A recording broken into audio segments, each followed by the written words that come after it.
Good morning, students. Today we are going to continue the chapter sources of raising finance. So there are two ways through which we can raise the finance. The first is owner's fund, second is the borrowed fund. So today we will discuss the first part of owner's fund, that is the equity share. So there are various types of owner's fund: equity share, preference share, retained earning, global deposit receipt, American deposit receipt, international deposit receipt. So we will discuss the first part today, that is the equity share. Now, what are the equity shares? The equity shares are those shares which do not carry any preferential right in the payment of annual dividend or repayment of capital. Means ਕਿ ਜਦੋਂ company ਆਪਣੀ dissolve ਕਰਦੇ ਆ ਉਸ ਤੋਂ ਬਾਅਦ ਜਿੰਨਾ ਵੀ ਉਹਨਾਂ ਨੇ ਕਰਜ਼ਾ ਲਿਆ ਹੁੰਦਾ ਉਹਨਾਂ ਨੂੰ ਪੇ ਕਰਨਾ ਸਟਾਰਟ ਕਰਦੇ ਆ। ਸੋ ਜਿਹੜੇ ਇਕੁਇਟੀ ਸ਼ੇਅਰਸ ਨੇ ਉਹ ਪ੍ਰੈਫਰੈਂਸ਼ੀਅਲ ਰਾਈਟ ਨਹੀਂ ਕੈਰੀ ਕਰਦੇ। ਮੈਂ ਪ੍ਰੈਫਰੈਂਸ ਦਿੰਦੇ ਆ ਕਿ ਸਭ ਤੋਂ ਪਹਿਲਾਂ ਇਹਨਾਂ ਨੂੰ ਪੇ ਕਰਨਾ ਆ। ਸੋ ਇਕੁਇਟੀ ਸ਼ੇਅਰਸ ਨੂੰ ਆਪਾਂ ਕੀ ਕਰਦੇ ਹਾਂ, ਕੋਈ ਪ੍ਰੈਫਰੈਂਸ ਨਹੀਂ ਦਿੰਦੇ ਆ, ਉਹਨਾਂ ਨੂੰ ਸਭ ਤੋਂ ਲਾਸਟ ਵਿੱਚ ਪੇ ਕੀਤਾ ਜਾਂਦਾ। ਕੋਈ ਵੀ ਉਹਨਾਂ ਦਾ ਡਿਵੀਡੈਂਟ ਹੈ ਜਾਂ ਫਿਰ ਅਸੀਂ ਉਹਨਾਂ ਦਾ ਅਗਰ ਕੋਈ ਕੈਪੀਟਲ ਵਾਪਸ ਕਰਨਾ ਆ। At the time of winding up also capital of equity share is return only after claim has been settle.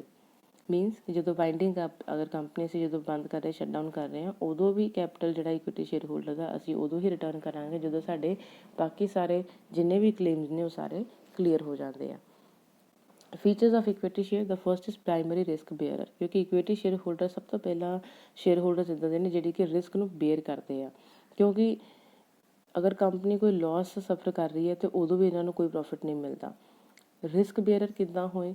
ਕਿਉਂਕਿ ਜਦੋਂ ਅਸੀਂ ਕੰਪਨੀ ਨੂੰ ਸਟਾਰਟ ਕਰਨਾ ਆ ਅਤੇ ਜਿਹੜੇ ਵੀ ਇਹਨਾਂ ਦਾ ਡਿਵੀਡੈਂਟ ਆ, ਜਿਹੜਾ ਵੀ ਕੈਪੀਟਲ ਆ, ਅਸੀਂ ਇਹਨਾਂ ਨੂੰ ਪ੍ਰੈਫਰੈਂਸ ਨਹੀਂ ਦਿੰਦੇ ਹਾਂ। ਮੀਨਸ ਕਿ ਸਾਰੇ ਜਿੰਨੇ ਵੀ ਕਲੇਮ ਆ, ਜਿੰਨੇ ਵੀ ਡਿਊਜ਼ ਅਸੀਂ ਲਏ ਆ, ਉਹ ਸਾਰੇ ਕਲੀਅਰ ਕਰਕੇ ਫਿਰ ਇਕੁਇਟੀ ਸ਼ੇਅਰ ਨੂੰ ਪੇ ਕਰਨਾ ਹੈ। ਤਾਂ ਹੋ ਸਕਦਾ ਸਾਡੇ ਕੋਲ ਬਾਕੀ ਸਾਰੇ ਕਲੇਮ ਪੇ ਕਰਨ ਤੋਂ ਬਾਅਦ ਕੋਈ ਪੈਸਾ, ਕੋਈ ਫੰਡ ਬਚੇ ਹੀ ਨਾ, ਅਤੇ ਅਸੀਂ ਇਕੁਇਟੀ ਸ਼ੇਅਰ ਹੋਲਡਰ ਨੂੰ ਫਿਰ ਡਿਵੀਡੈਂਡ ਕਿੱਥੋਂ ਦੇਵਾਂਗੇ। ਸੋ ਇਸ ਕਰਕੇ ਇਹ ਰਿਸਕ ਬੇਅਰ ਵੀ ਕਰਦੇ ਆ। Primary means first risk bearer ਨੇ। The due payment is given to the creditor before paying the equity share holder, ਕਿ ਅਸੀਂ ਕ੍ਰੈਡੀਟਰਸ ਨੂੰ ਪਹਿਲਾਂ ਪੇ ਕਰਦੇ ਹਾਂ before the equity share holders. Second is claim over residual income. The equity shareholders have claim over the leftover income of the company only. ਕਿ company ਦੇ ਕੋਲ ਜਿਹੜੀ ਇਨਕਮ ਬਚੇਗੀ ਬਾਅਦ ਦੇ ਵਿੱਚ ਲਾਸਟ ਵਿੱਚ ਸਿਰਫ ਉਹਨਾਂ 'ਤੇ ਹੀ ਇਹਦਾ ਹੱਕ ਆ। They get share in the income left after satisfying the claim of all the creditor, outsider and preference shareholders. Means ਕਿ ਸਾਰੇ creditors ਦੀ, outsiders ਦੀ, preference shareholder ਦੀ claim ਸੈਟਿਸਫਾਈ ਕਰਨ ਤੋਂ ਬਾਅਦ ਹੀ ਇਹਨਾਂ ਨੂੰ ਅਸੀਂ ਇਨਕਮ ਦੇ ਸਕਦੇ ਹਾਂ ਅਤੇ ਉਹ ਤਾਂ ਹੀ ਕਲੇਮ ਕਰ ਸਕਦੇ ਆ। Control, equity share holder have control over the activities of the company.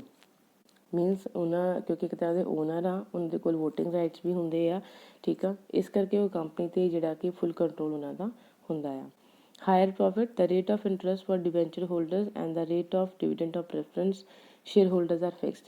ਹੁਣ ਅਗਰ ਅਸੀਂ ਡਿਬੈਂਚਰ ਹੋਲਡਰ ਅਤੇ ਪ੍ਰੈਫਰੈਂਸ ਸ਼ੇਅਰ ਹੋਲਡਰ ਦੀ ਗੱਲ ਕਰੀਏ ਤਾਂ ਉਹਨਾਂ ਦਾ ਰੇਟ ਆਫ ਡਿਵੀਡੈਂਟ ਕੀ ਆ? ਫਿਕਸ ਆ।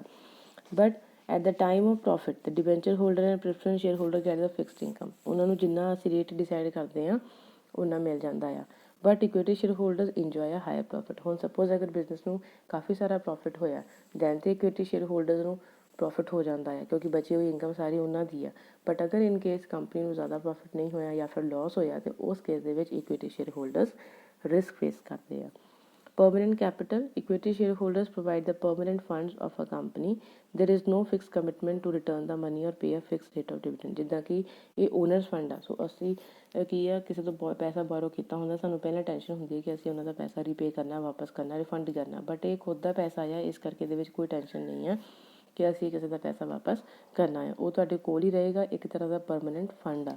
ਉਹ ਕੋਈ ਕਮਿਟਮੈਂਟ ਨਹੀਂ ਹੈ ਕਿ ਅਸੀਂ ਇਹ ਅਮਾਊਂਟ ਜਿਹੜਾ ਹੈ ਵਾਪਸ ਕਰਨਾ ਹੈ। So this much you have to revise today, and you have to note down these points in your fair notebook. Thanks and have a nice day.